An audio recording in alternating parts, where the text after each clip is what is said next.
Amazing experience for me. Every time I do Reiki, and whether I'm healing somebody or I'm clearing houses or I'm working with the energies, it's always a buzz. I'm always humbled by it. It's a gift.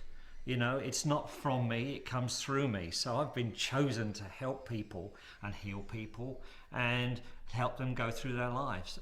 I've had some great reports back from people that I've actually changed their life, which is a mind-blowing experience for anyone, if they're honest, to how that sort of happens. Some people come to me and it's always emotional more often than not. And so to actually get them a different perspective and to cleanse away all the old stuff that's been hanging around from this life and previous lives, because Reiki will heal on all levels, past, present and future.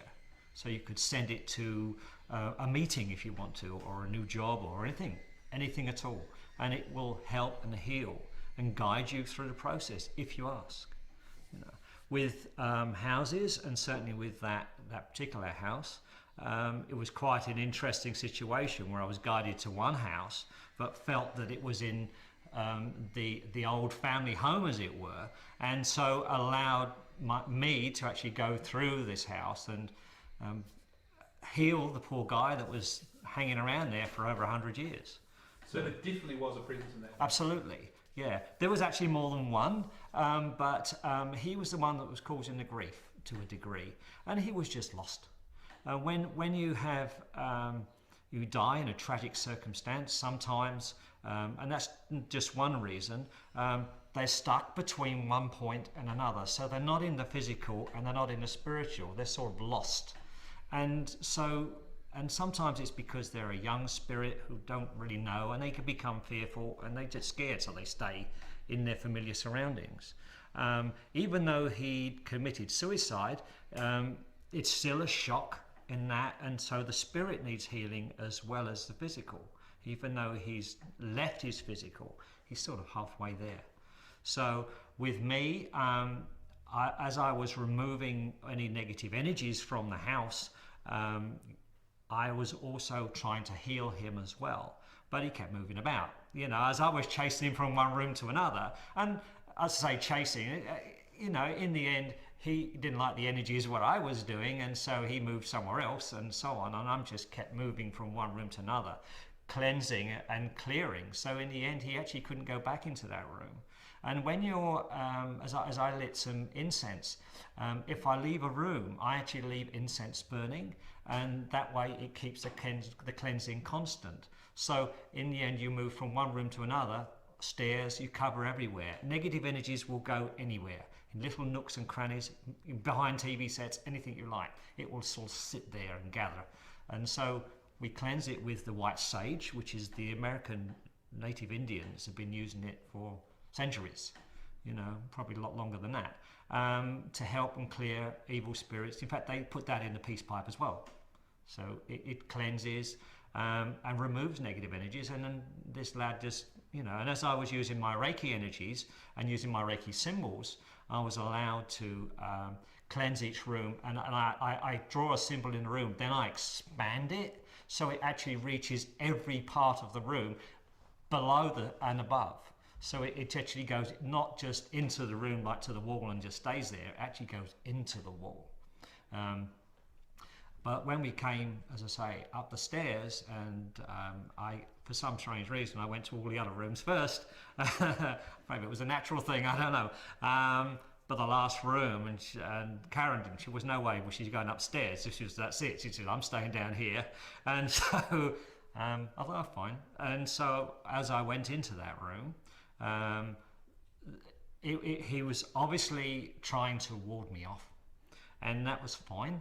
And the feeling of ice cold in the room was, whereas you can feel it in patches over the house and various different areas, the whole room was like walking into a freezer.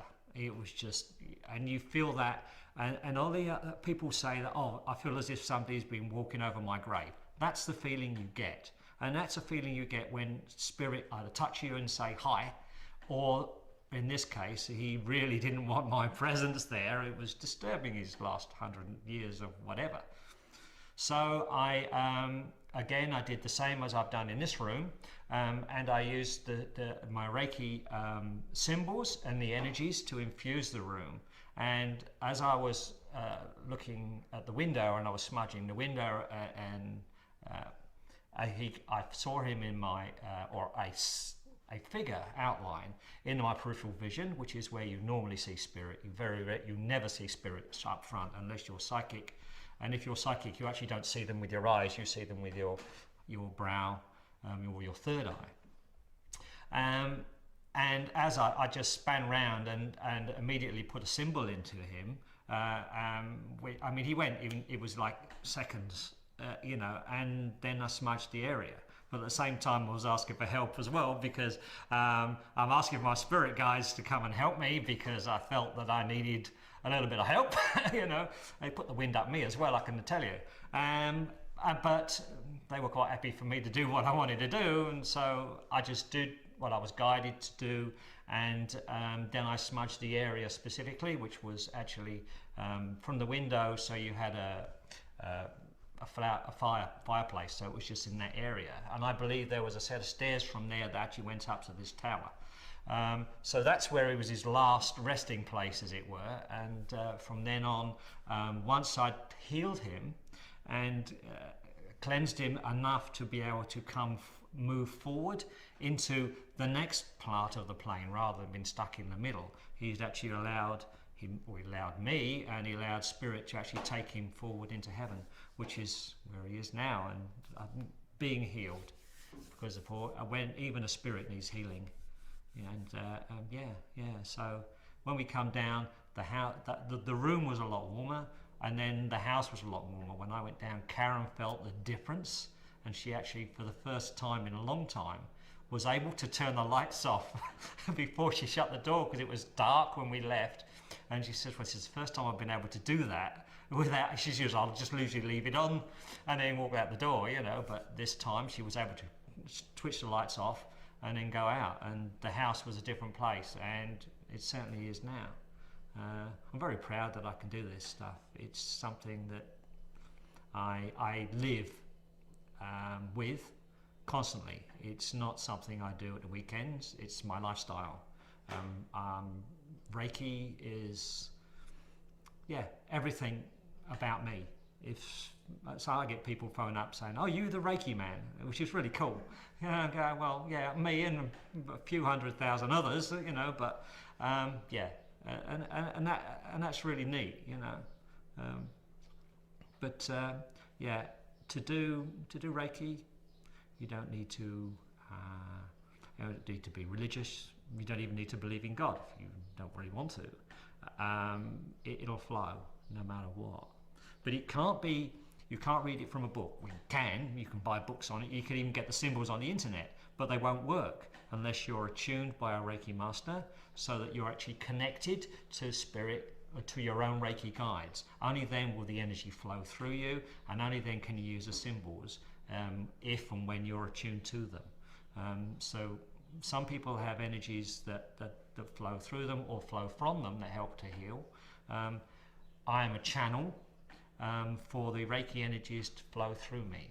An easy way to describe Reiki energy is unconditional love from God, or the higher source, or whatever you actually want to call the master being, or whatever.